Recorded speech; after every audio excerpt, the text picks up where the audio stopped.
リシャープニングについて。はい、ですね、しっかり調整したカンナを使ってですね、しばらく使っていくと、切れなくなりますんで、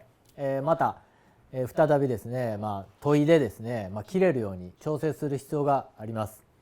で、どのように、リシャープニングねしていくっていうのが手順としてありますんで説明しておきます。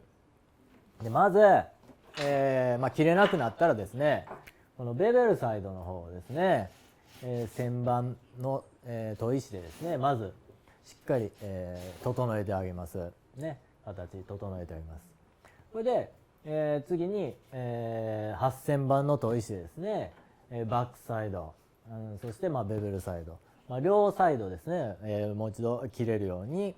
シャープニングします。でその時にですね、両方ともね、ボスサイドね、ピカピカになればですね、それをこのまま、利用することができるとね。 OK ね、can use ですね。はい。しかしですね、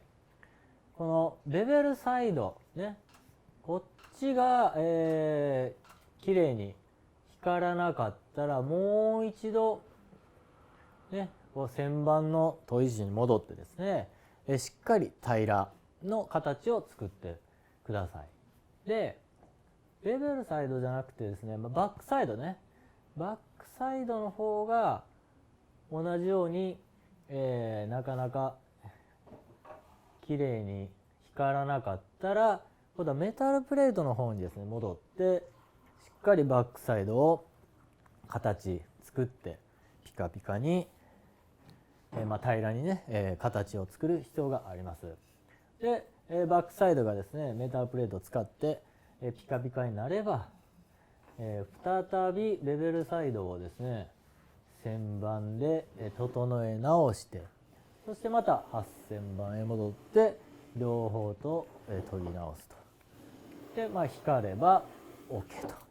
というふうな形を繰り返してですね、刃物をいつも切れる状態にしておく、そういうことになります。